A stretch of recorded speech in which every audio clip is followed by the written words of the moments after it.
Well, good evening and welcome to the Psychic Coffee Shop. I'm Aeson Knight, and of course, with me tonight is Techy Joe. How are you, darling? I'm doing great. How are you this evening? Oh, a little bit confused, a little bit all over, a little bit just tired and pissed off, and a little bit going, did we just move to Russia? I know, right? Like, we're doing a lot of military, or at least military style action against protest right now.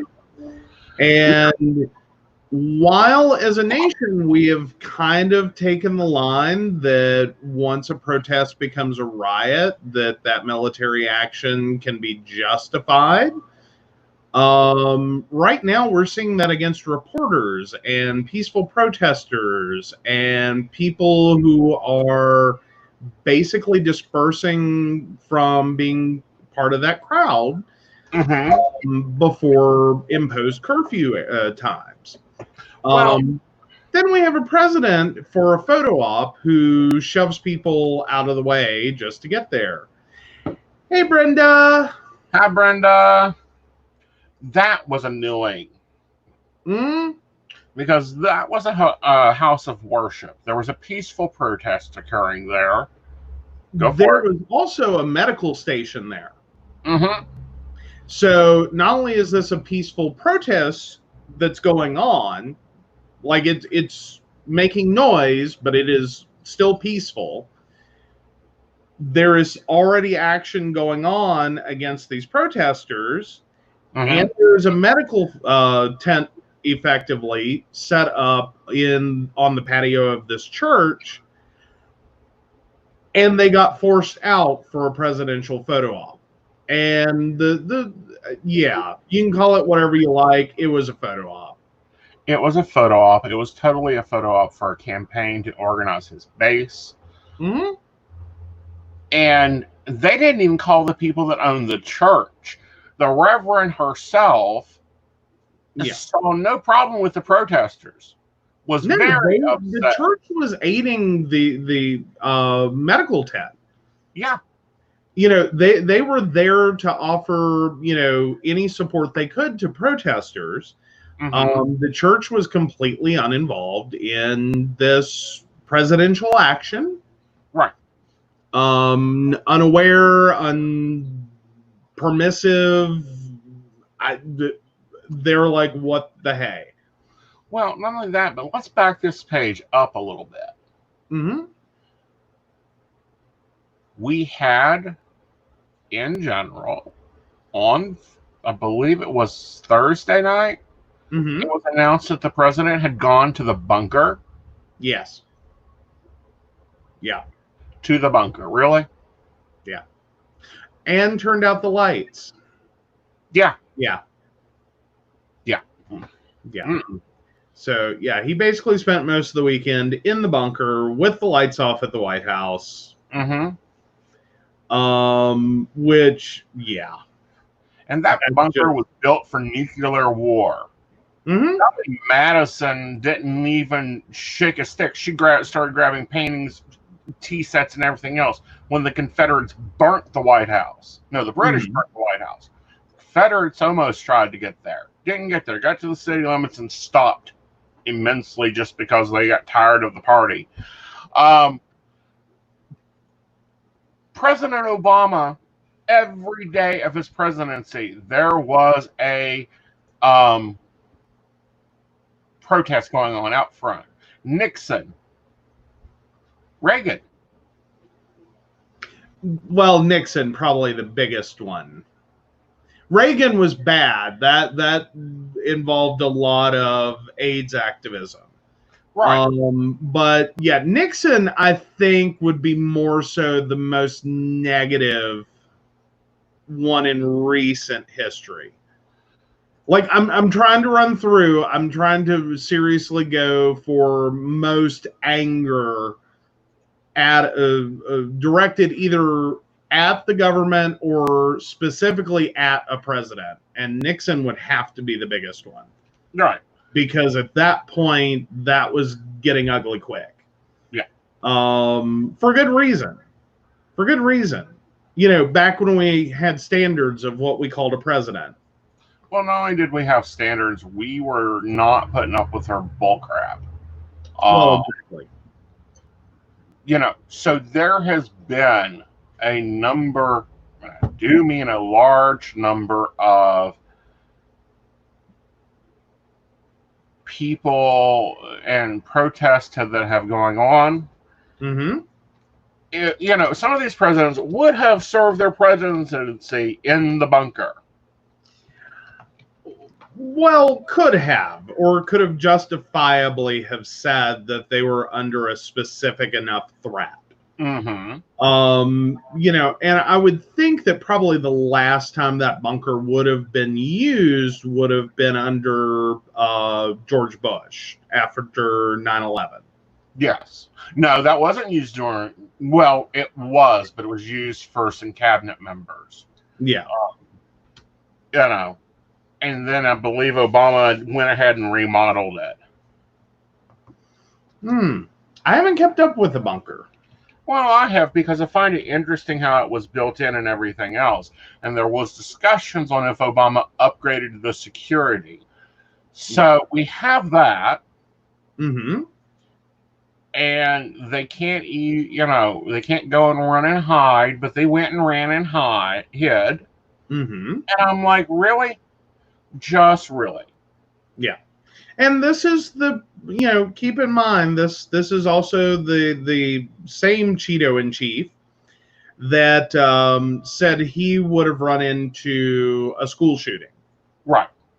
You can't handle some peaceful protesters without tear gas and a militarized police force. I don't think you're running into a school shooting. I don't think you are either. Don't think so. Nope. Think that's a bunch of crap? No, that's a bunch of crap. It's like, really? Really, really, really? Can you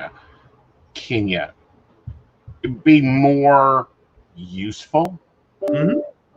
Like, I don't know. And then to say when the looting starts, the shooting starts. Yeah. Yeah, let's quote white supremacy. Because that's always helpful. Right. That's always helpful. Yeah. I'm done. I have been done. I have had to avoid social media for my health. Well, and in slightly different news, peaceful protests have also made their way to West Virginia throughout the state, even as close as Beckley to us. Mm-hmm. There was a peaceful protest on Monday.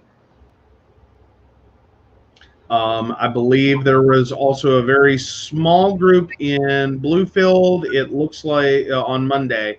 It looks like there may have been a peaceful protest today in Princeton. Mm-hmm. Sorry, guys, it's been a day. Well, it's been a week.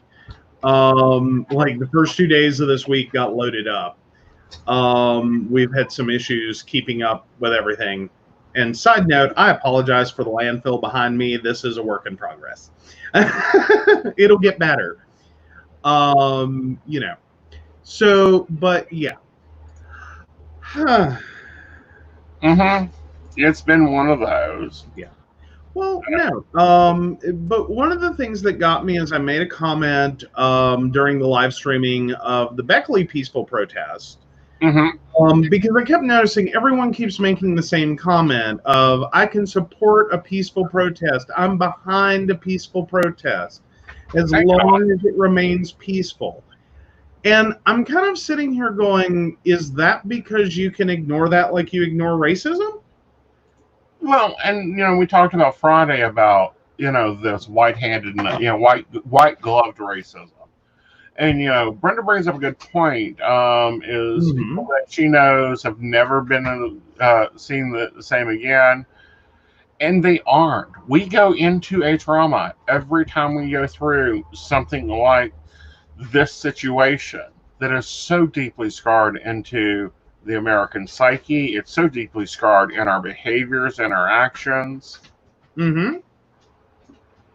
Well, and I most certainly have people that have opened their mouth and within a sentence Right. kind of shot themselves straight to hell in my book. Right. You know, because it can literally be a one sentence thing. And sometimes it's not even like overt, hardcore, like, here you go, racism. Mm-hmm. The little things, Mm-hmm. you know, where you're just sitting there like, one, no sentence that begins with "I'm not racist, but" is ever going to be anything but racist.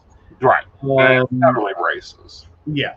Or the people that draw the line between there are black people and then there are N-words. Mm-hmm.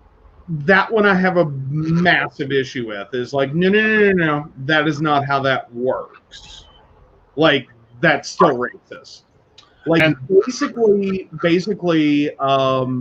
Britain kind of has that form of racism, right. or Europe has a lot of that form of racism. In Right. which, no, it's basically, you know, being the kind of foreigner that British people don't mind so much. Right. As in, act white, look white, only speak English, you know, those kinds of things. Mm-hmm. Hello, Alexandria. How are you, Alexandria? We have that. Racism is racism. And then we've got, I want to call them infiltrators. Well, what? I call them infiltrators. These Infiltrators? white boys that are running in, looting places, creating mass racism, you know, creating more problems for the protesters. Well, effectively creating the false flag appearance of a non-peaceful protest. Right. Now, what was interesting is some of them had in earwigs. And for those that don't know what earwigs are those little wig things that go in your ear that you can hear commands and talk back to people without it being obviously known. So that tells me that there is some agency there.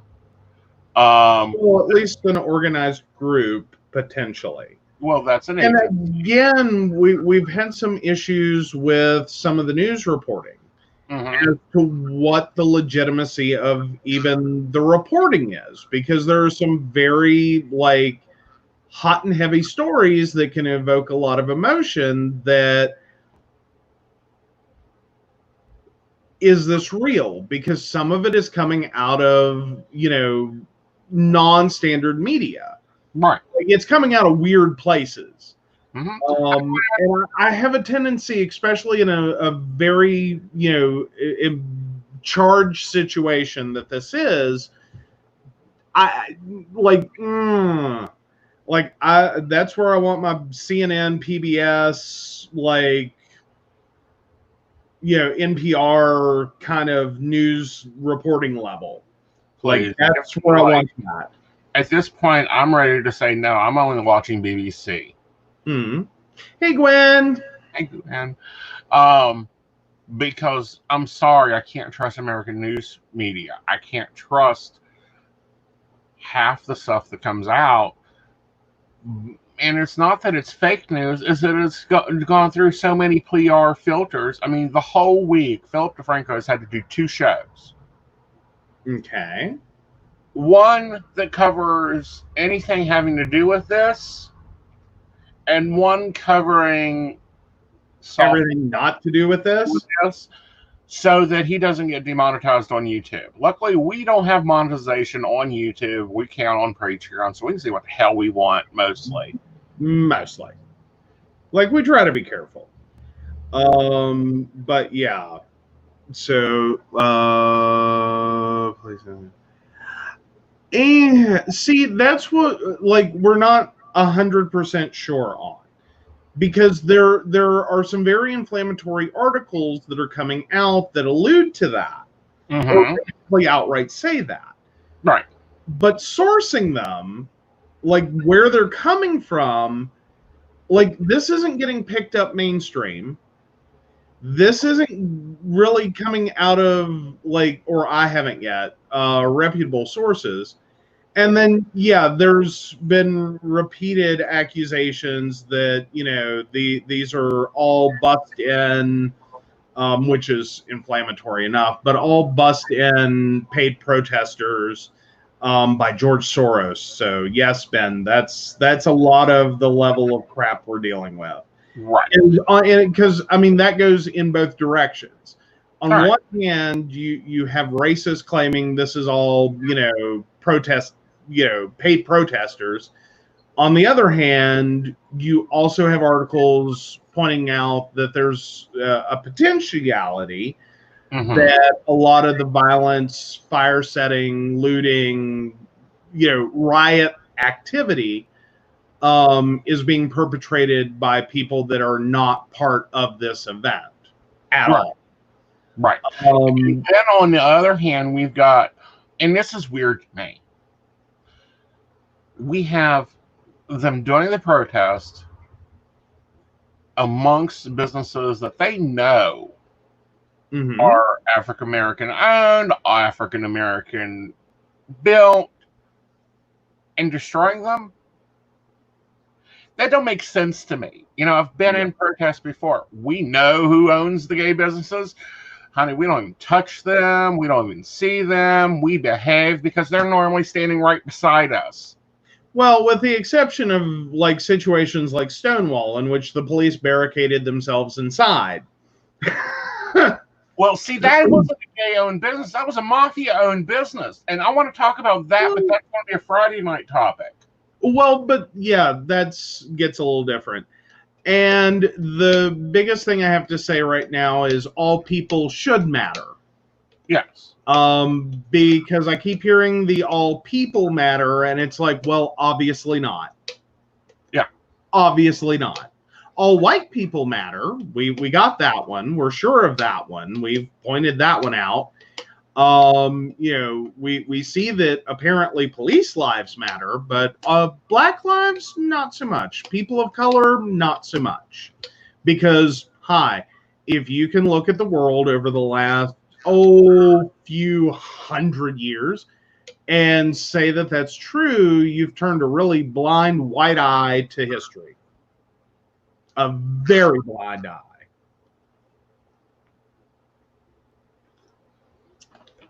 Just what Brenda says, that people don't normally ruin their own neighborhoods. Yeah, it is scary. It's very scary. It's very scary that, a friend of ours has a 4-year-old son. No, he's 5. He just turned 5. And she's already had to have the conversation about, don't do this. If a police officer stops you, don't do this.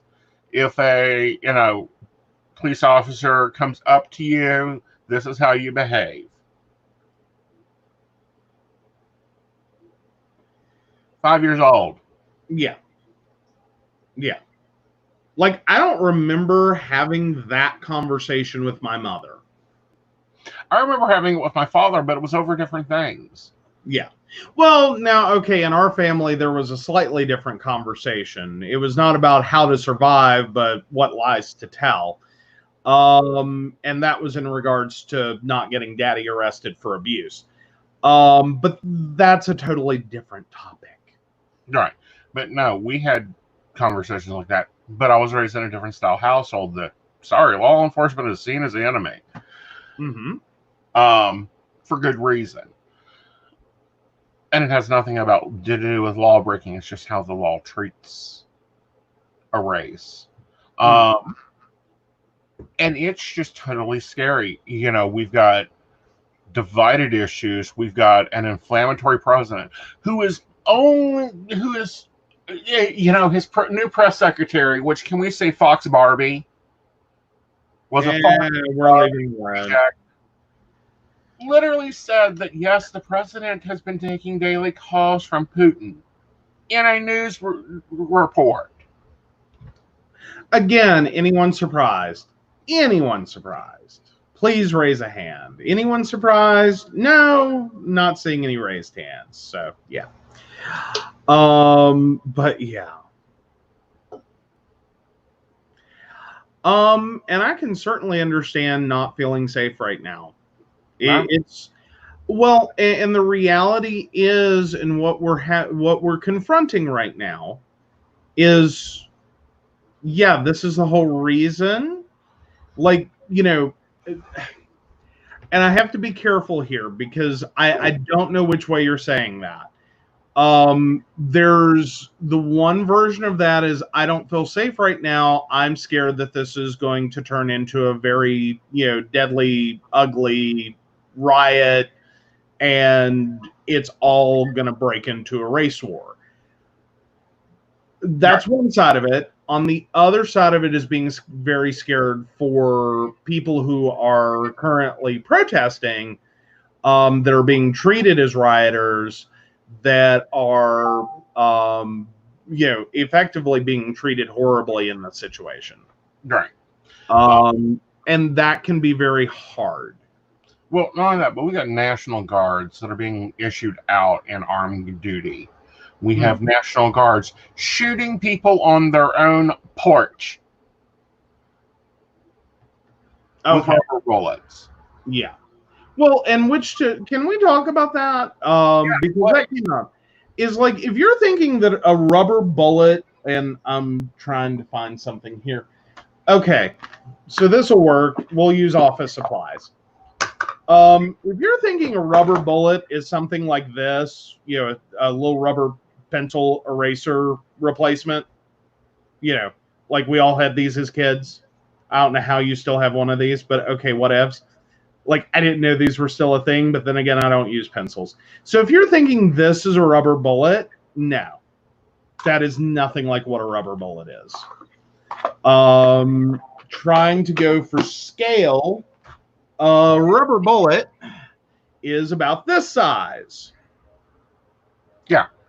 This is considered safe to shoot at people because it will not harm them significantly. It is non-lethal.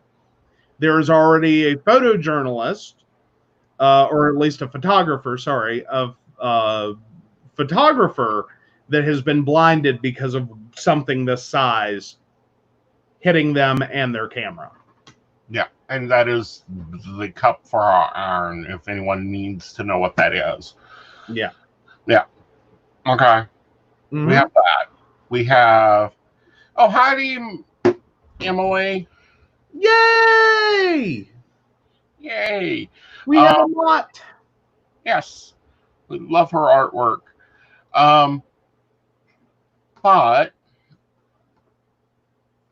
they couldn't do this for the pandemic.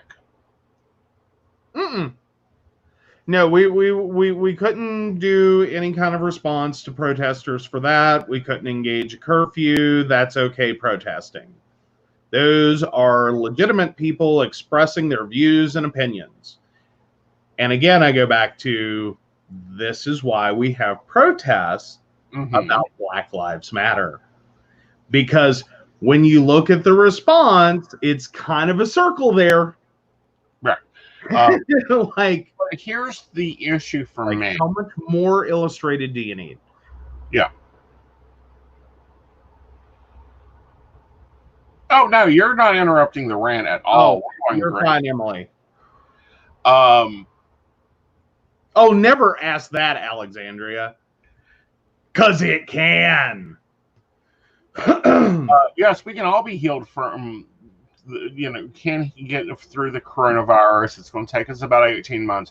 The racism, however, we are replacing a 400-year societal factor.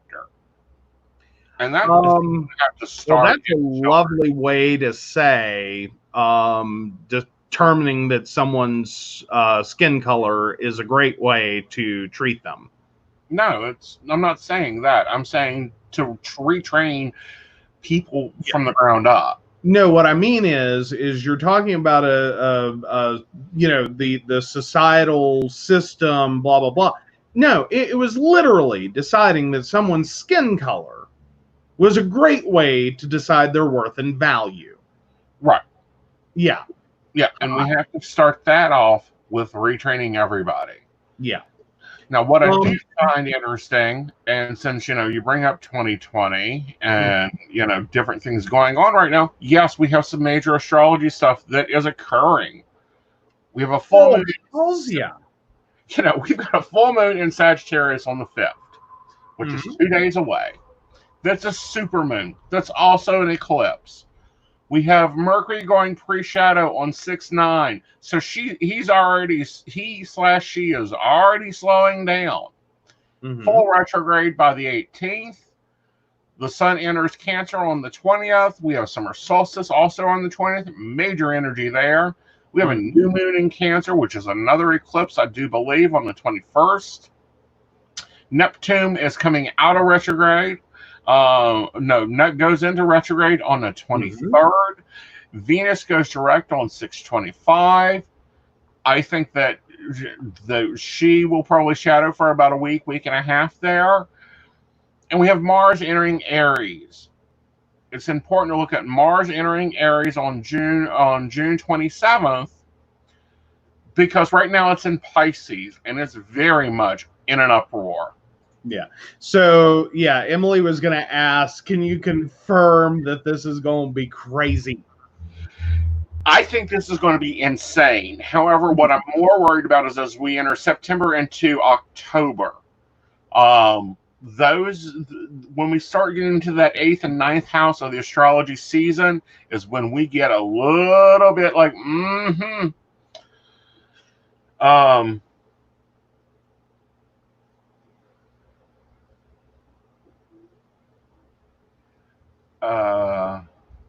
trying to catch up on comments here. Yeah, we are getting a lot of comments tonight. This is awesome. Yes. But yes, and it's melatonin. I am very melatonin challenged. Yeah. As in, to the point of, to my detriment, like going outside is a bad idea for me in most situations. Like, seriously, doesn't work well for me. But yeah, Yeah. And then we switch over to, and I'm having trouble following Gwen's comment just because of the first part. Yeah. Are you getting that one? I am, and I think that it's going to be a little weird with the children coming up now, because they're going to be totally okay, so break it down for us. What did it, like, I'm not really following that. I am not astronomy minded. Okay. Children born being in a time of Capricornian versus children being in Polaris. It's going to be one of those things that children coming up now are forming different views. Mm-hmm. And it's going to be a lot of like, oh my goodness.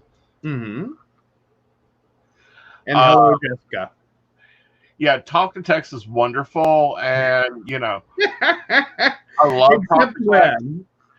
But there is a lot of energies that are changing. But right now, we have to look at this through, if we're looking at this through an astrology lens, it is a time of reckoning. It is the time of going, holy hell.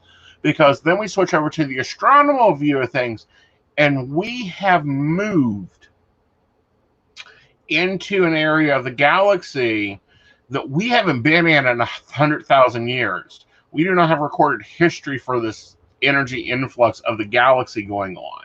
Mm-hmm. So putting those two together with what we already have going on with our own gravitational field of astrology, we're like, what the heck? This was supposed to be time of the mother. However, good night, Shana. Good night, Shannon. No, not Shannon. Or well, I don't know. You mispronounce people's names, and then that's who they are. Right.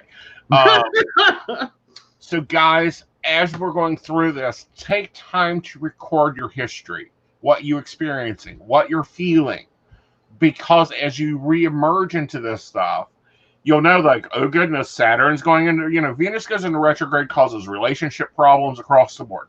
And we have seen that.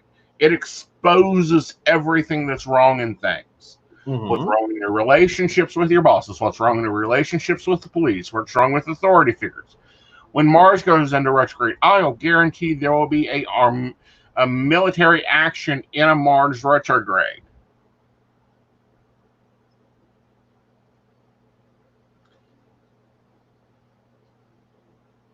I do believe she is correct. Yeah. That would be the beginning of recorded human existence. Yeah. Or assumed human existence. So, and if you guys will go jumping back to 2012, we had all that, the world was ending, and I'm like, no, it isn't. 4 days after December 21st, December 26th is the start of the new Mayan calendar. We look at those recordings from there and Machu Picchu and everything else, and it shows this drastic revolution. And we're having that. The world can end in many ways. Sometimes literal is not what it is. Exactly. It's an end of conscious thought and ability. It's an end of thinking. It's an end of, just popping into Walmart to get a latte.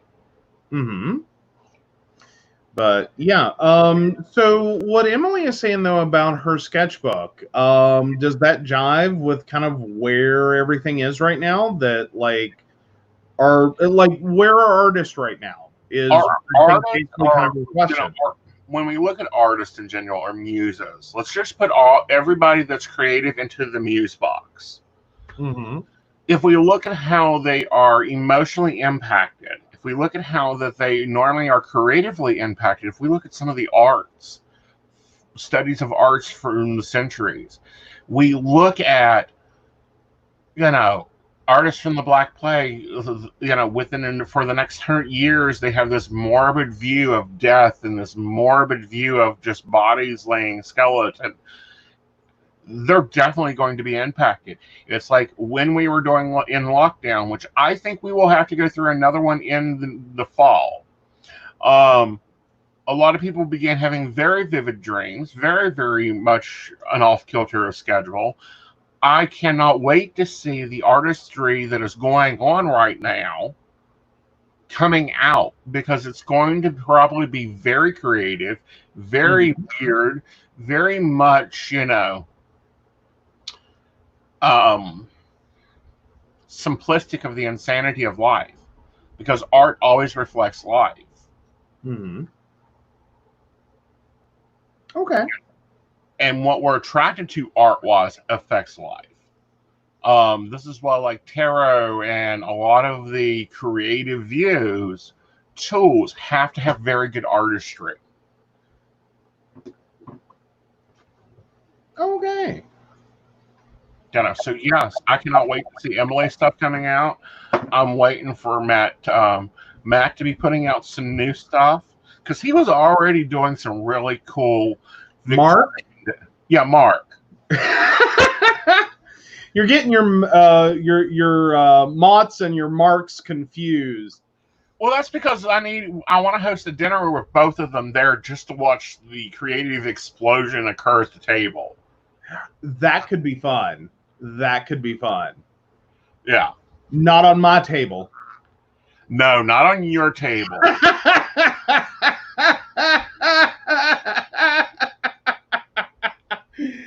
Oh, yeah. We need an overlay for this moment of the doghouse, because he's in it. Telling you guys now, he is in a doghouse. It's not that bad, but it's funny. I put myself in the doghouse on this. So for those that don't know, tell them about our $10,000 table. $10,500 table. Right. Yeah, we have a $10,500 dining room table. It did not start out a $10,500 table. It started out a $500 new to me dining room table. and that was then going to be new to us. That involved my brother-in-law being very excited about his wonderful vehicle purchase and the fact that he could just hook up a trailer and we'd go down and get it, and this would be a lot easier than putting this table and chairs into my sister's truck. And for approximately 9 days, I believe it was, he had a wonderful new vehicle, and he was new to him vehicle that he was so excited about.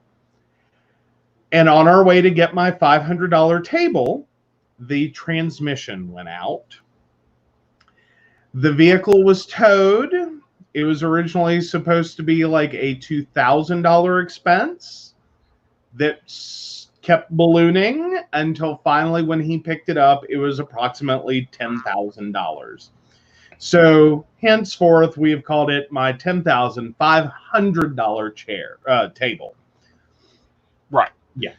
So, of course, with wood furniture that is being used, we had placemats on it that we thought were good placemats. They were not. They were not. They did nothing. No protection to the table whatsoever. Yeah. Oh, yes, he will enjoy cookies if you bring them. Yeah. But so it's spring. It's time to rotate the table. It's time to, get things cleaned up. That's what Joe's working on in the dining room / his office. Yeah, this started Saturday, and then the weekend got away from me. Well, and it's just been a lot of impact because you do have a lot of empathic ability. So it's been like a train ride through your brain. So anyhow, when we take the placemats off so that I can oil and vinegar the table, yes, I don't eat oil and vinegar because I don't like having furniture polish on my salad. My salad dressing is what he's saying. Anyhow, I go to look, and there's these lovely huge white spots from where the plates have set and the cups have set and the napkins have set. Everything is like globby white spots. So I began trying to clean these off. And once everything that I know that removes watermarks occurred and didn't work, we tried the mayonnaise. The oil and vinegar nurtures the table, revitalizes the wood, and it sucks it up like air. It's amazing to watch, and then it's real nice and shiny, better than Pledge ever thought it'd be. And apparently you are the rib deleter now. Do what? You are the rib deleter. Why am I the rib leader? Going back to Gwen's comment, you are apparently the rib deleter. That's all right. I'll be a rib leader. Heck, I get thrown the leadership hat astrologically to begin with. Oh, but yes. Oh, my goodness. But okay. So sorry. Back to cleaning the table. It is a train wreck in my head. Yeah. So I start looking on YouTube about how to fix this because I enjoy taking care of our furniture. There are a few pieces that have been placed into our care. We don't own them. The table I see is one that has been placed into our care. We don't own the table. It'll go on to his nephew. Well, probably his nephew's nephew at this point. Okay. So I look on YouTube and they say, take a tea cloth, aka a t-shirt, and just run an iron under it. It'll pull the moisture out of the wax. Not a problem. Honey, I need an iron. I bought him an iron. So I followed the video exactly, including the, using the Alexa to time 30 seconds, everything. I go to pull the t-shirt off, and it looks like someone has shrink wrapped the furnish in two places. Like, fuck. Yeah. So I'm not ironing the rest of the table. It's being refinished, and then it's getting a coat of polyurethane. Yeah, the cleaning helps. It does, in most instances. But what I'm going with is, again, we have to go back to the words. This was not a brand new table when I got it. This is a new to me table when I got it. So we don't know its history. We do not know everything that has happened to this table, been done to make this table look better. Like if it's been patched or like, and apparently and obviously great job. The table looked gorgeous. Well, what they've done is took cherry wax and filled in the spots, and what I basically done was unmelt the blacks. Yeah. So again, it could be fixed, and will be fixed. It'll be fine. It'll be gorgeous. Yeah. So, but meanwhile, Monday, he's telling me this at a point in which I was just done for the day. So that unfortunately got interpreted as he's going to kill me. He is actively planning my murder. Like, are you mad? Are you really mad? Should I leave? You know, like maybe it would be safer if I called a friend to pick me up for a while. Like, is about the level you were hitting. And I'm like, I'm fine with the table. The table will be fixed at some future point. It will be okay. It's a table. Well, and we had discussed that we have to send it off to be fixed anyhow. Well, yeah, like like the table is gorgeous. The table is a wonderful thing, but it has had a history. It has many years of life under its belt. Right. But yeah, and my thing with the table, and to explain to everyone, because we probably should have started there, I have a thing for utilitarian furniture. I don't like the idea of a dining room table or a kitchen table that is just this monolithic thing in the middle of a room, therefore ruining the usefulness of that room for anything. I am a big fan of furniture that will get the hell out of my way when I need it to. So what I wanted, what I went searching for, and what I found was a double drop leaf table, mid-century modern, because that's how I roll. Because I'm all about some nice things that are pretty. Right. And granted, I wish you had gone another 50 years back and got a Victorian drop leaf rounded table, but I like the one we have. You know, I know you like your Victorian, but come on. Like, Victorian's expensive. Like, mid-century modern was expensive enough. Yeah. At $10,500. Because that's apparently how I roll. I can't just get a table. Oh, yeah. Yeah. Thankfully, ours is very, very sturdy. I will give it that. Like, the most unsturdy part of it is the supports for the double drop leaves.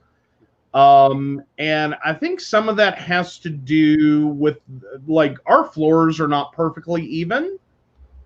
Right. Our wood floors. Yeah. So, like, there's some spots where if you turn the table the wrong way, it's a lot easier to slide the supports than it should be. Right. If you where the recliner or the couch used to be, it'll set a little wonky. Yeah. Which only becomes a problem because our horse, our miniature pony of a dog, can knock the supports wherever he wants to. And he likes that factor. Yeah, so it's a constant thing of making sure the table's actually supported. Right. Because I have scared the hell out of myself at one point by realizing that, like, another, like, 6 inches on both supports, and the drop leaf would have fallen in the middle of dinner. And it's like, no. So, yeah. Oh, ooh. No. No. We have nowhere to put it. No. Oh, but we do. No, we don't. We have nowhere to put it. Are we going to do like a portal scene where the table is hanging from the ceiling? Little enchantrings, maybe some herbs, maybe a couple candles. We can do that. No. No. No. No. You're not replacing my precious. I'm not going to replace it. I'm going to rotate it. Mm-hmm. No. Well, we still have one room that's undone yet. What? Okay, we've done the bedroom. It's beautifully decorated. Okay. We've done the dining room. It's nicely decorated. It's getting better. It's getting better. Yeah. My office is utilitarian because Lord knows this is never going to No. You do not get to complain about your office. Because, see, this used to be my office. I had it all the way I wanted and just needed to unpack. And you were like, swipe. Well, that's because you were complaining about the cold, and then you were complaining about, now you'd be complaining about the heat. And I'm like, just moving into the dining room. I know. I was taking my furniture, though, but I was nice and left it. Where would you put it in that room? Like, well, first of all, you'd get the china cabinet in your office. But that's another story for another time, and it's okay. I've made my peace.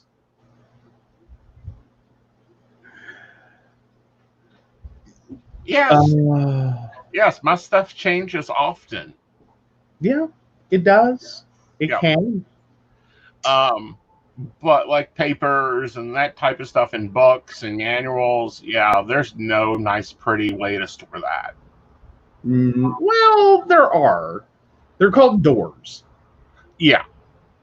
It's called a built-in cabinet. Yes. Yes. But anyway, so we haven't made some rooms pretty yet. Yeah, you know, the living room, we could put a nice Victorian table in there for gaming. Uh-huh. Uh-huh.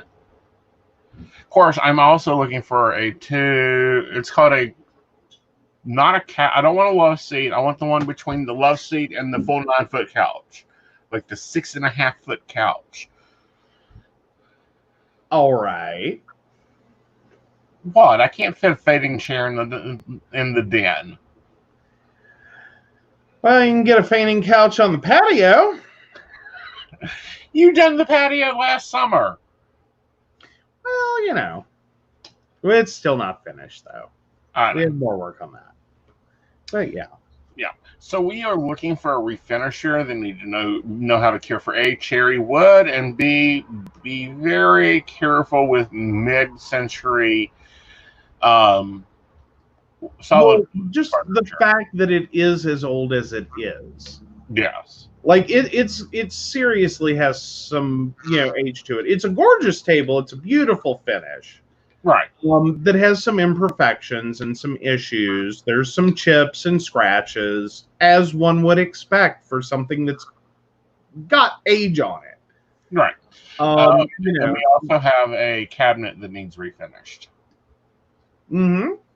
Because it's currently stained maple. We need to have it stained cherry. Yeah. Well, yeah. Or both of them stained mahogany, and we can be done with this. Okay, you're not changing the color of my table. And chairs. The chairs we can throw in a dumpster. They didn't come with the table. Yes, they did, but not originally. Like, these are so, like, 80s chic, weirdo chairs. They have nothing in common with the table. It's totally different design periods. I do not think so. I think that they are the same design period. They're just two separate designs. No. Yes. No. Yes.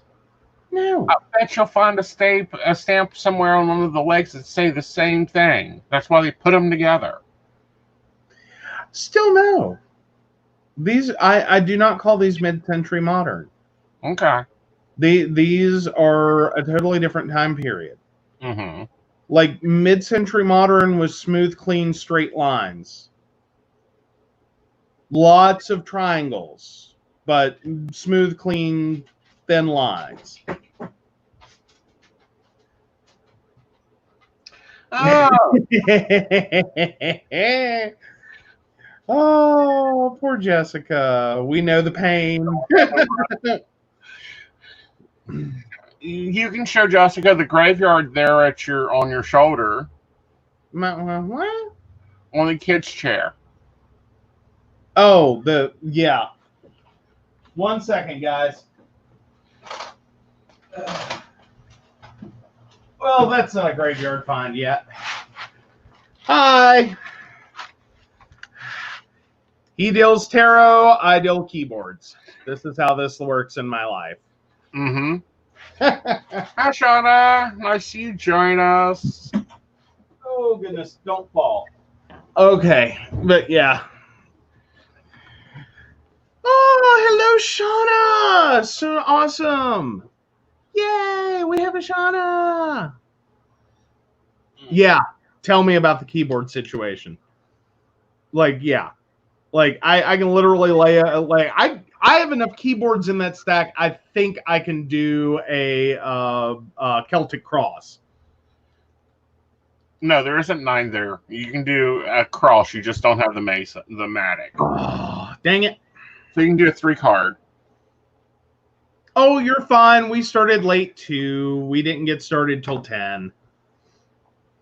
It's been yeah. It's been a week. Oh no, you shouldn't feel guilty, Mott. Like there was a debate in this house on whether we still had Slego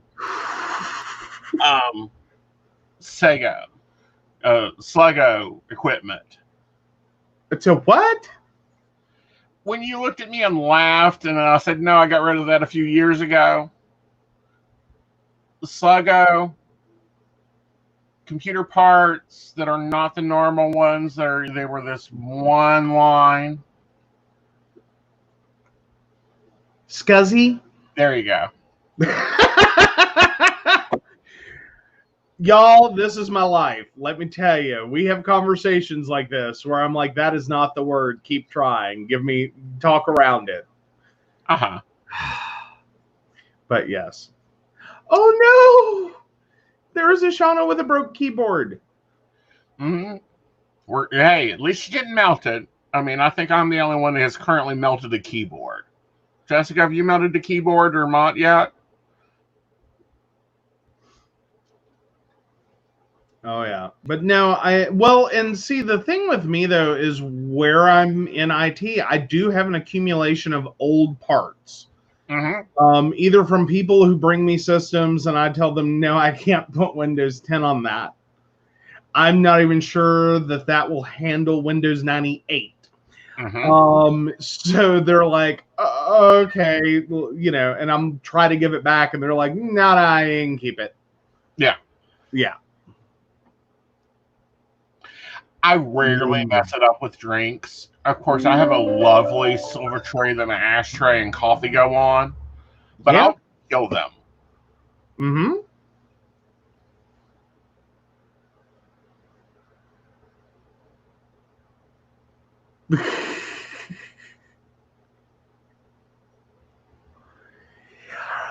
Just using it. Okay, I can't beat that one.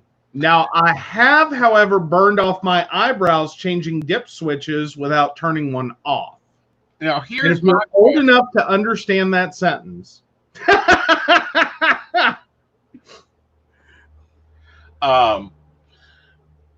My question is, was it a Hewlett Packard? Ah. That does bring up an interesting point. Because if it was a Hewlett Packard, they do catch fire.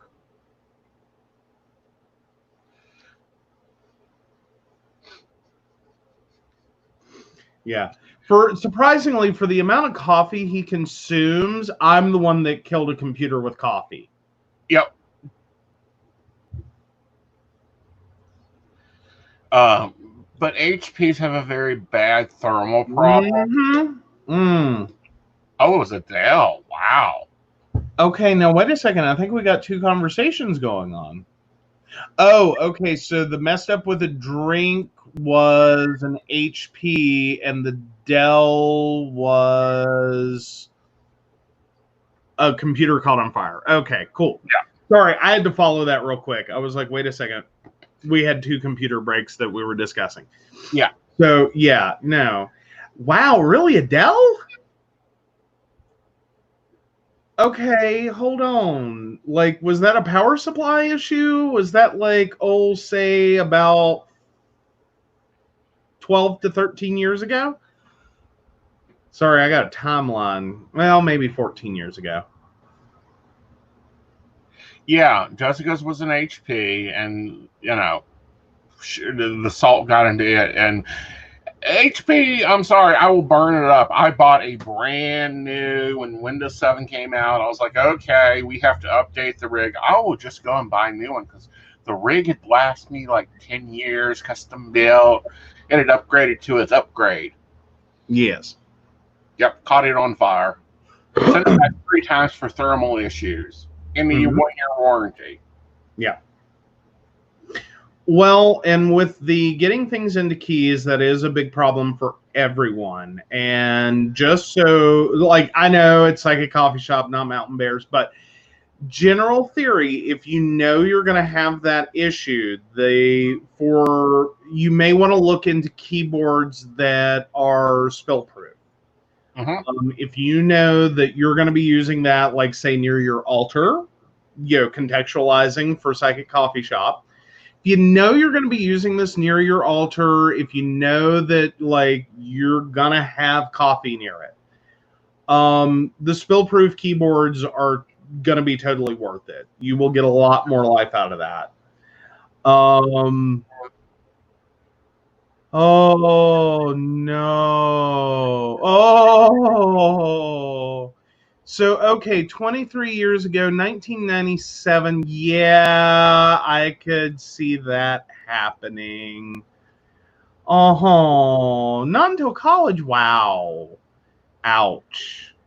Ouch. Well, here's the thing to remember, and this ties it back into the Psychic Coffee Shop. Computers are based on quartz. So if you're putting a lot of negative energy or you're fussing and complaining at your computer, it's just storing it up. And it won't do what you want. And you also have to look at some of the computers from that time period. And especially computers within schools. A lot of the things we got for corporate maintenance came out of like school systems. I will say that because a lot of school systems were some of the largest deployments of computers. And there were lots of mistakes made. There were a lot of carpeted computer labs. There were a lot of like really shoddy maintenance. As in no one thought. There were a lot of really old computers left for like decades. Like they just kind of sat there waiting, to be replaced. So no, I don't really never feel bad. For like that time period, killing a computer, like it was happening all over the place. And, just to remind everybody, Mercury is getting ready to go in retrograde. Please back up your data. Please back up your data. Please back up your data. Because that's one of the hardest things to recover when Mercury comes over and sits on top of your laptop or your lovely, lovely desktop and goes, oh, I'm in retrograde, so I'm just going to cause you a bunch of crap. Yeah. Well, and data recovery and serious data recovery, not just like, things got erased, but actual physical damage data recovery is also extremely expensive. Right. And it requires things I can't do. Like, there are some things I can do with like a failing hard drive, but when you're talking full on like hardcore damage, like it's been in a fire, it was dropped out of a building, like that kind of damage, no, that has to go to a very, very expensive facility to get repaired. Yep. And even that can be a hit or miss. Pardon? I think that's in Texas. Well, yes, there's a few facilities that will do that. And typically it depends upon the amount of damage, but generally the starting costs are $300 and up. Right.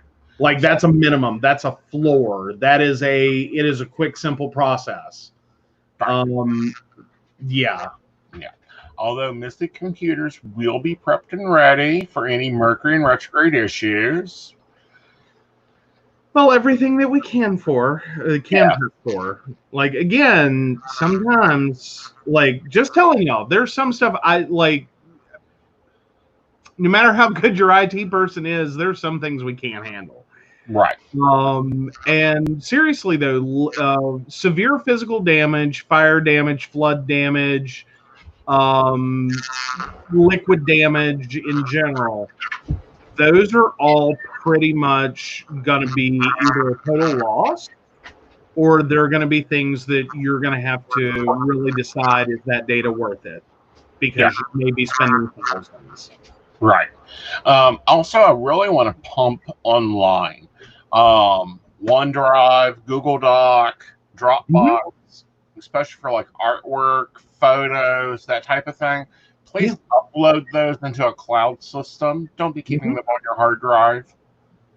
And I will say for Mott especially, because depending upon what your storage requirements are, let me say that one of the cheapest storage options that I've come across is paying for Microsoft Office.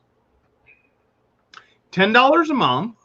You have full access to Microsoft Office, and your OneDrive storage goes from a few gigs to a full terabyte. Depending upon what your storage requirements are, that can often be more than enough for a lot of people. Yeah. But granted, artists also run into the problem of high quality means high file size. Right. Like and believe me, I've screwed up myself a few times storing photos, because I typically take a lot and decide later what to keep. But until I decide what I'm keeping, there's a lot of files sitting there. Also, if you're at a show or whatever and you need to print, you can easily access it from like your phone or whatever to get it to a printer. Yeah, it does go all the way to a terabyte, and then you can purchase additional storage there. And I would say both could be seen as reasonable business expenses to write off. Right. Like, it's really, when you think about it, not that bad of a situation to be in. Right.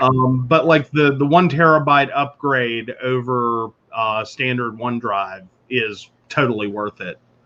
Yeah. Totally worth it. It has saved my behind so many times, and saved a few of my clients too. Yeah. Especially the ones that didn't realize they had failing hard drives. Yeah, and see, that's a problem, I do believe, is like if you like some of these old hard drives that I've got files on from 20 years ago, they're eventually going to stop spinning or stop being able to spin. There's a few things that happen to aging hard drives. First is you've got to realize that hard drives are a magnetic media. And things happen to magnetic media, especially when it sits unused, especially if it's not properly stored in an anti-static bag. You can lose stuff just with time. If you want to think back on it, a lot of us 80s kids, and I'm one of them, hi, 82. A lot of us 80s kids, our parents got camcorders. And VHS tape had 3 different options. You could do, I believe it was EP, LP, and SLP. And that would change how long your recording time was on that tape. A lot of our parents were cheap. Just going to say it right there. Tapes weren't cheap, so they were. So they would buy a tape, they would set it so that it, or the camcorder, so it would work with the longest record time possible. And then what eventually happened, a lot of us didn't have a lot of photos of our childhood because we had video taken of us. So baby's first fart, baby's first bath, baby's kindergarten graduation, baby's what the hell ever was all supposed to be recorded forever on this wonderful VHS tape. And a lot of us found a lot of static when we went to look at those. Yeah. Because one, that really super long extended playtime, record time, didn't hold up. Because it actually narrowed the amount of data that was stored on there originally. So if you had anything, it could be grainy. 2, we didn't store these tapes properly. And over time, that tape, not necessarily the tape degraded, but the actual data stored on it degraded. Right. The biggest problem we ran into with recordable VHS is the quality of that tape was nowhere near the quality they were using for like direct sell home video. Right. So you buy that tape of, Pocahontas or, Bambi, Cinderella, whatever. I'm going total Disney with that, but, kid stuff. That was one quality of tape. What your parents were recording on was garbage. Yeah. And so we lost our tape. Because I remember that. A lot of my childhood that mom thought she had recorded on videotape and we'd be able to watch for years, like they did with the 8mm, was lost. The star card itself means guidance and seeking guidance. It also means like building out that guidance, as in looking at a roadmap or finding a way you're headed that direction. So whatever the supporting cards are, then that's just like finding that direction to move forward with it.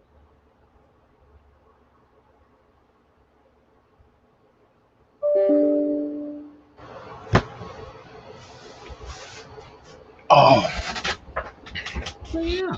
Yeah. And just to reply to Mott really quick, Google Drive can also be awesome, but you are, again, kind of limited there. Right. Forget how much storage they're letting you have, but it's not a whole lot, especially, in large high-res files. It eats quick. Yeah, the star card is guidance. Think of the North Star, because that's what it's based off of, is sailors looking at the North Star and always being able to find that direction. Okay. So going back to Shauna's question real quick. So like, as of, for instance, if she were asking a money question, how would you interpret a single card of the star? Of the star, if it was a money-based question or a money-based view, it would be like going to talk to someone that's under financial management. Going to talk to your branch manager, your bank manager, looking at your goals. Okay. Yeah. So in a love and relationship, that would be go to a marriage counselor, find support, for that. Okay. Sorry, I was having some issues with that one. Right. We can definitely get that scheduled up, darling. Yeah, we can do that in video. We can do that in chat. We can do that over the phone. That we can. Yep. Which, We are still doing video readings. We are still doing phone readings. You can schedule them through CLS, me, or Earth Magic. The 20th is when I will be returning to face-to-face readings. There'll be some caveats or provisions of this is how this is going to work until we get some vaccinations. Right. Yeah. Because as a reminder, the Aeson Knight cannot really be dealing with the COVID. That will not go well. Right. So, we will be making posts on how the new system is going to work for face-to-face readings. We know who your first client that day is. Not a problem, darling. We will have you down for the 20th at CLS.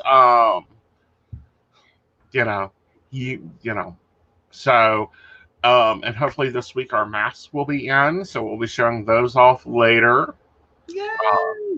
Yeah. I'm just still upset you ordered masks. Like, I keep feeling like what you're actually trying to tell me was that was really nice of you, honey, but your skills suck. No, it has nothing to do with that. It has to do with I can wear that mask for about an hour. Okay.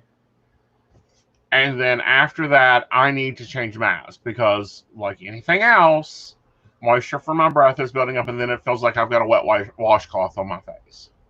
Well, yeah, and I know TMI for the group, but you're a sweaty bear. Yes. Like, you are a central heating and system in and of yourself. Yes. Like, we really honestly could have survived this winter just setting you in the middle of the house and blowing a fan across you. Probably. I'm hot-tempered. I'm hot thermal in general. So it takes a lot for me to get cold, but when I do get cold, I'm frigid, and I'm normally sick. But yeah, I'm a hot, sweaty bear. We're dealing with temperatures that are way outside my comfort zone. But then, like, my breath and stuff, and it's even like the one you made, or heck, shirts. We have to buy 2 or 3 shirts of the same variety and pack them with us, because I've put a shirt on in the morning, and by the time we get to the car, I have to go in and change shirts again. Yeah. Well, and then there's also your coffeeness. Well, coffeeness is secondary. Yeah, no. Let me tell you, he can soak some sheets. It is a constant thing of, like, stay on your side of the bed. It's not that I don't love you, it's that I'm tired of being, like, hot and wet. Yeah, especially on the new foam mattresses. Yeah. Yeah. Like, yeah. But, yeah. Oh, Shauna has masks. Yay! Good deal. Lovely for the clients that aren't wearing them. I still say, if you are not in your house, please wear a mask. Yeah. Let us not forget, during all this loud, protesting, I was very impressed with the protesters here in West Virginia because they had masks on. They are following the recommendations. Yeah. And I want to kindly talk about our sheriff's departments in West Virginia. Okay. Without having to, be prompted, we have had no really bad rioting. We have had none of this here in West Virginia. Our sheriff's departments, 2 days after the event, met and put out a statement going, we will not tolerate this in our department. So any of you homeboys get an idea about this, you're out of here. Yeah. Of course, we saw the Flint sheriff marching with protesters and changed it from a protest to a parade. I was a little like, can we change it to March? Well, still. I mean, this is the kind of, like, support that needed to be there to begin with. Right. Like, this is how you don't get, like, police forces with that kind of mentality are how you avoid I can't breathe for 8 minutes, 46 seconds, and a death that your oh, help me with the word. I just lost it. I keep wanting to say court. Your medical examiner has to try to explain away as something else. Right. And of course, the independent medical examiner came back and went, "Oh no, no, no, no, no, no, no, no, no, no, no, no, no, no. That herniated disc is fresh. That damage to the windpipe is fresh. Like, are you an idiot?" Yeah. Yeah. So no. That is the kind of mentality, the kind of police force that we should have. Right. That's the kind of police force you want to work with. And be part of a community and live in. You know. So, yeah. And that's the type of protest you want to have. Some of these protests that I do not feel, you know, it is bad when the protesters are protecting the businesses. Yeah. From people that aren't part of their movement. And that's what people aren't seeing, is they are not a part of them. Well, and it's a heck of a thing when you are trying to have a peaceful protest and you have to plan for a medical tent. Like, really? Like, let's talk about Black and White America again real quick. Does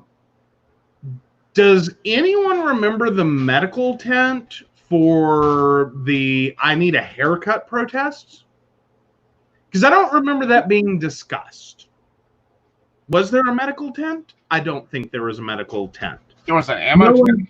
Like, this is what I'm talking about, is no one protesting for states to reopen planned to go to the hospital during that protest. No one planned to get arrested. No one needed a bail fund. No one needed any of the things that are required for a Black Lives Matter protest.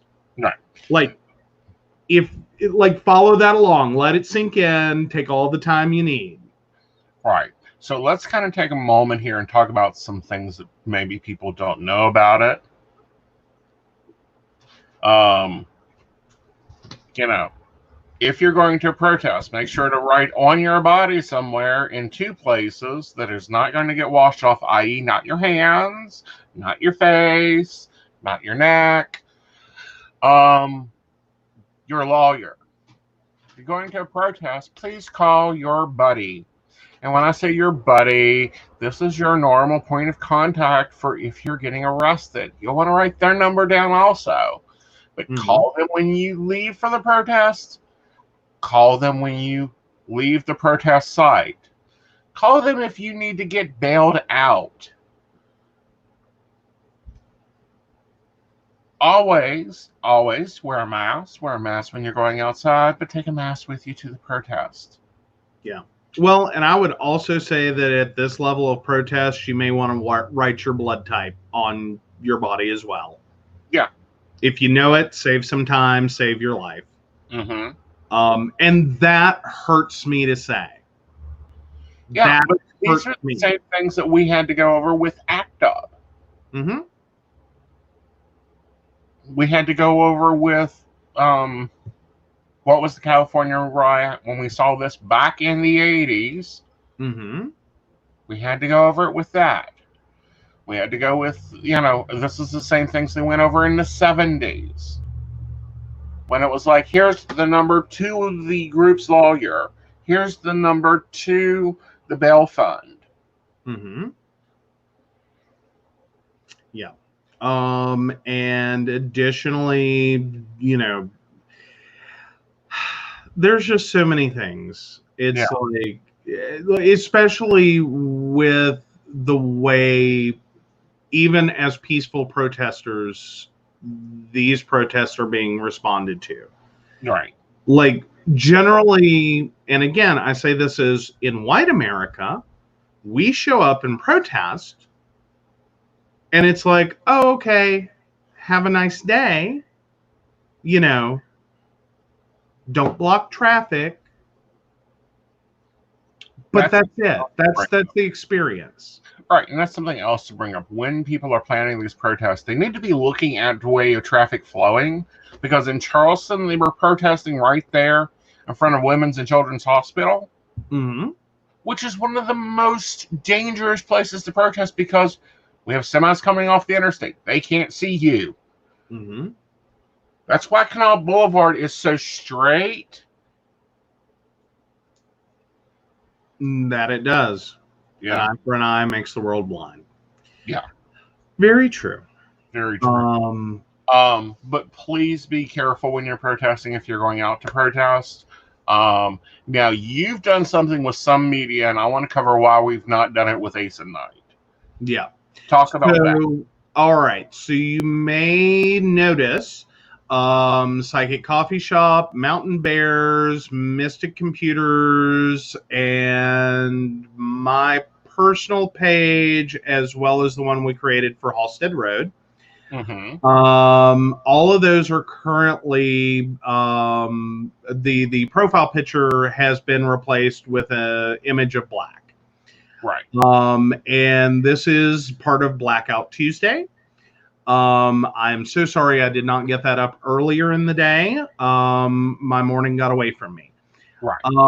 And basically, this is to draw attention to these protests. Right. And the validity of them, that Black Lives Matter. Right. That's what those are all changed for. Now, we ran into I ran into a moment where I wasn't sure, because your profile, right, like everything that I just listed is either a business or it is a group, or it is a podcast / show. That's everything we changed. And of course, I didn't take on any of the other pages I managed. But your specific one for Aeson Knight is actually listed as a public figure. Take it away. It's listed as a public figure. I can't participate in the blackout. I also can't participate with replacing my picture in general without it going through like 3 different companies. And also I can't replace it because there are people that would create clone pages. And those clone pages will not have my image.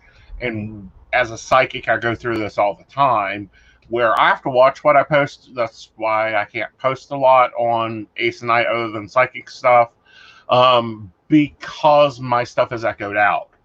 It doesn't just appear on Facebook. It doesn't just appear on Instagram. And then if someone would clone my page and do the blackout or whatever thing else, they see that as an opportunity to hack and attack.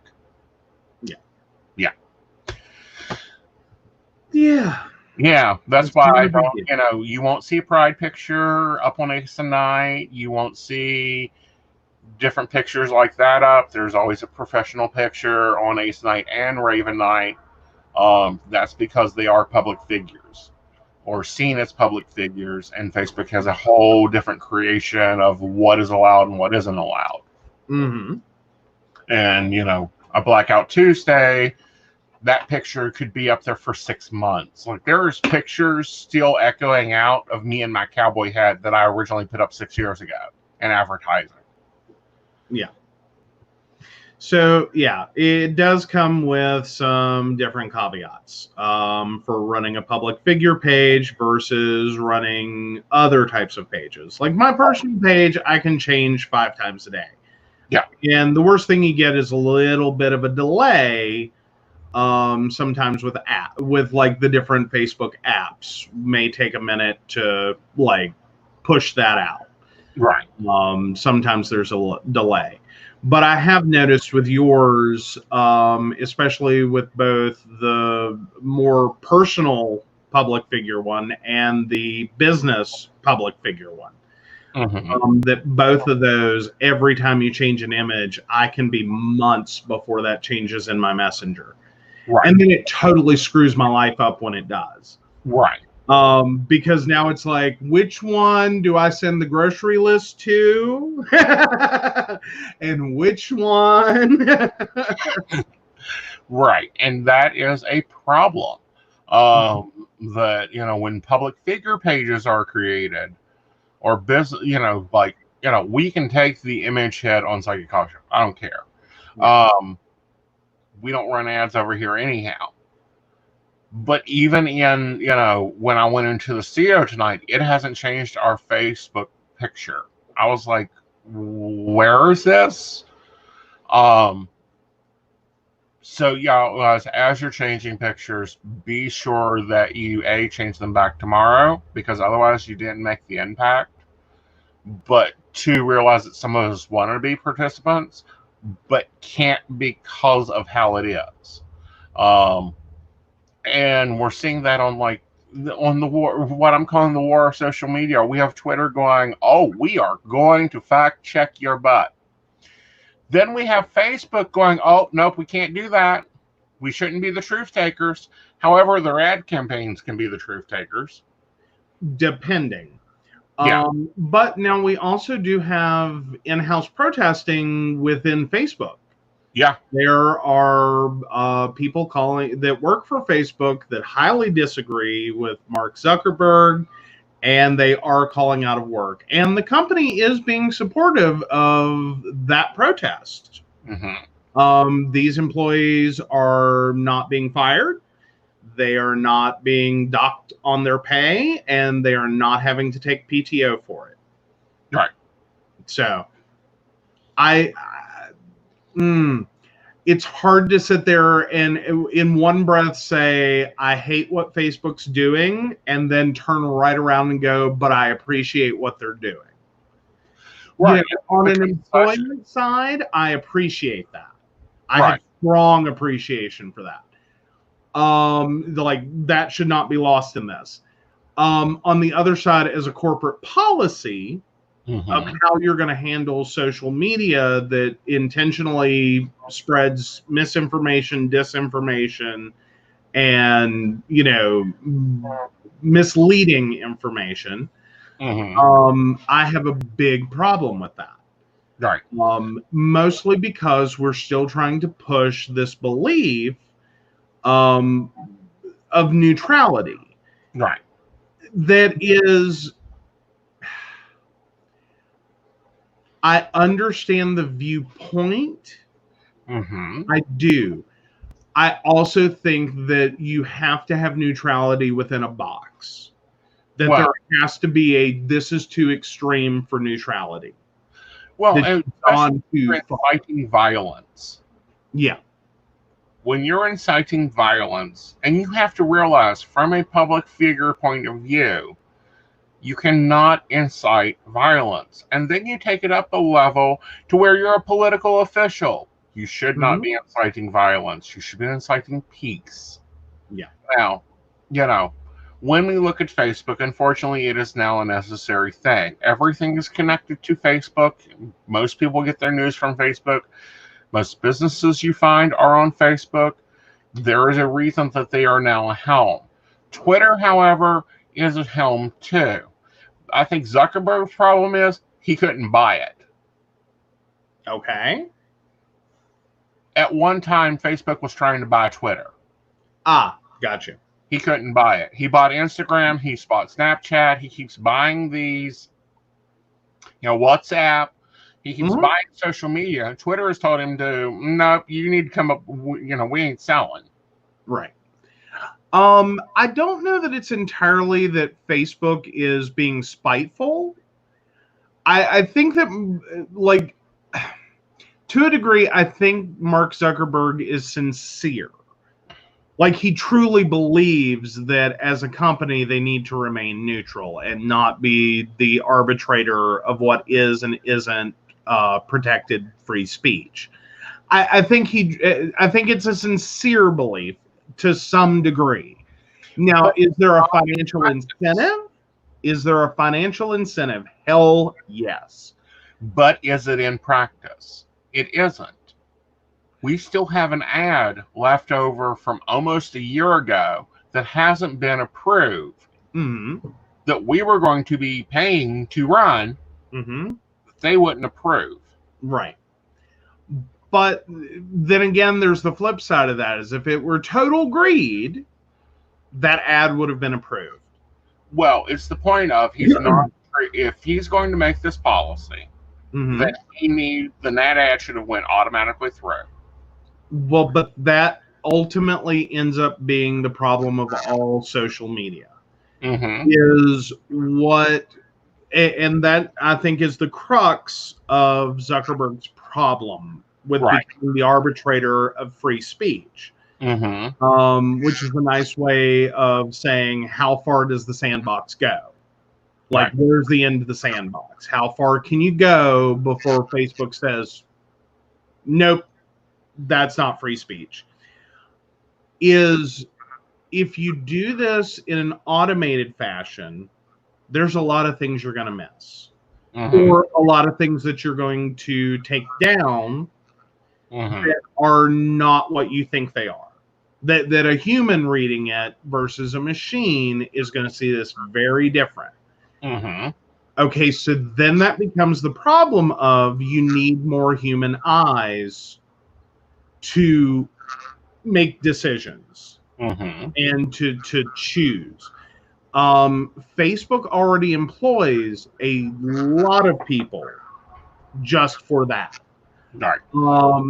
And there's still limits. And there's still mistakes made, and there's still a lot of issues.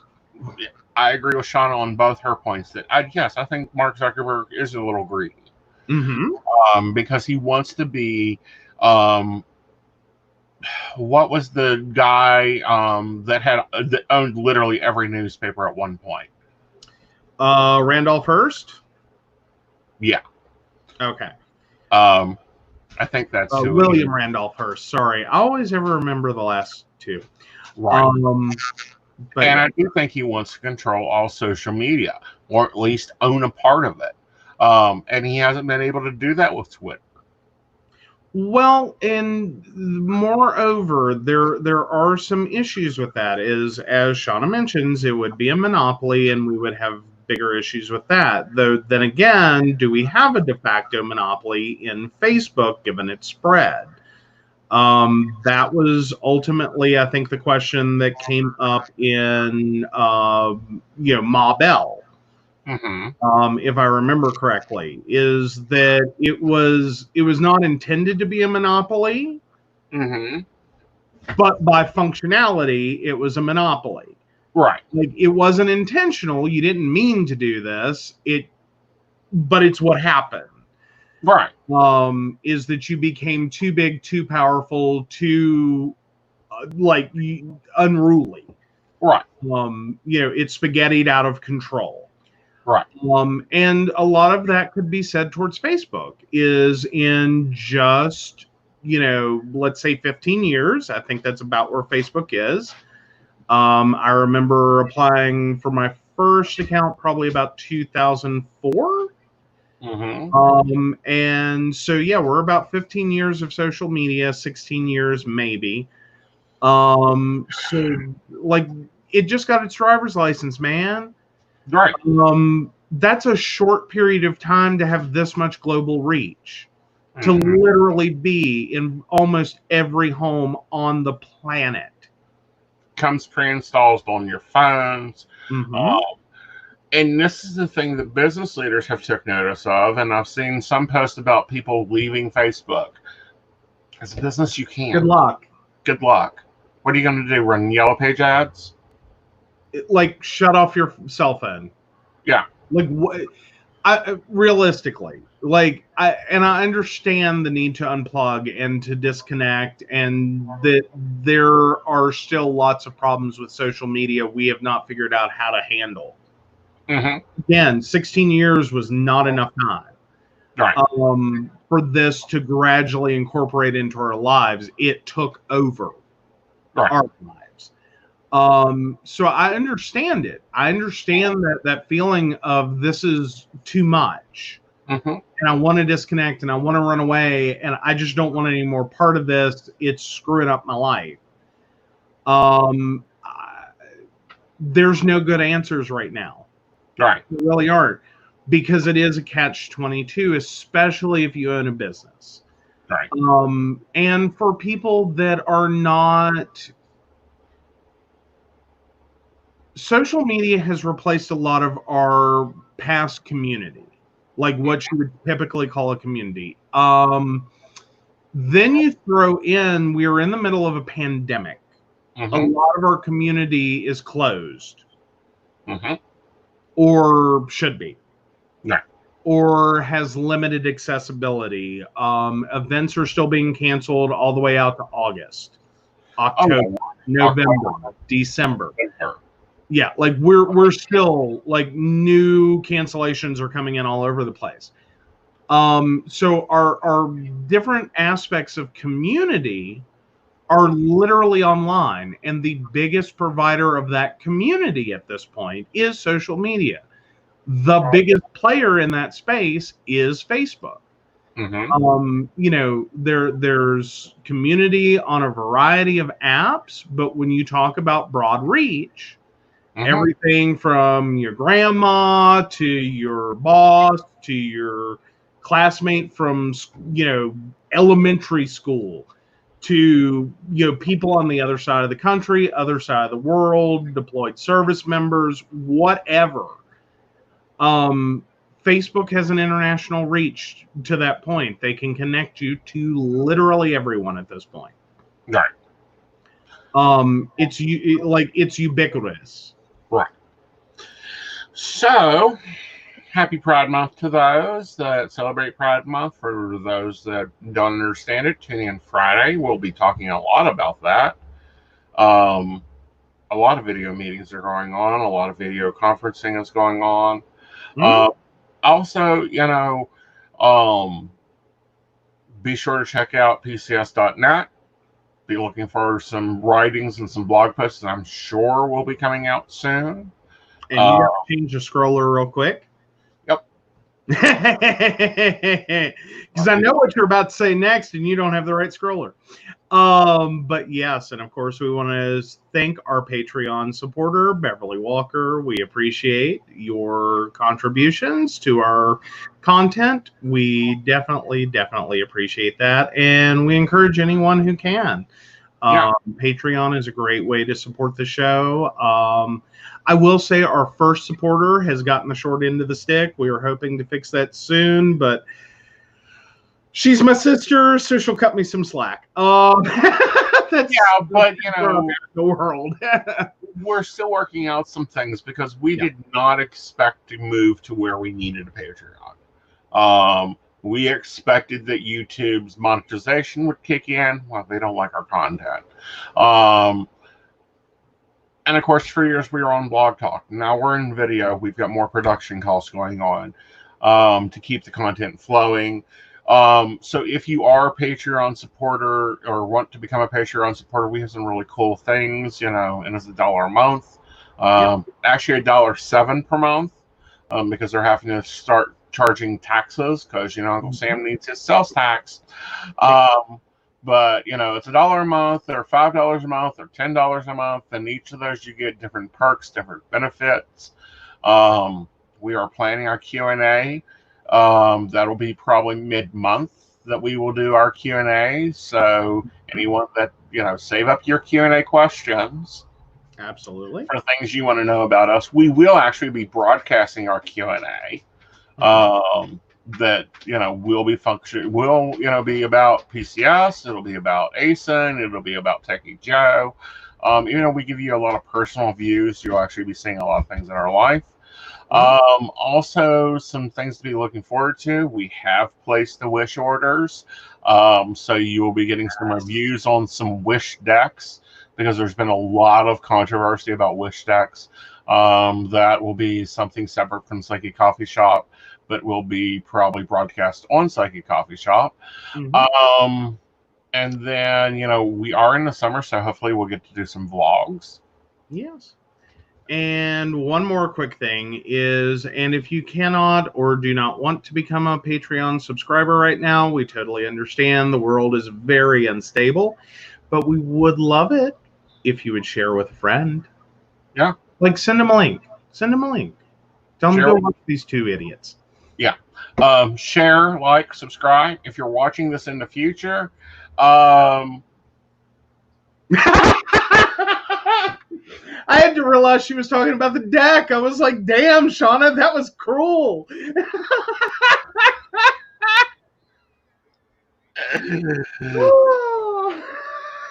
Got it now.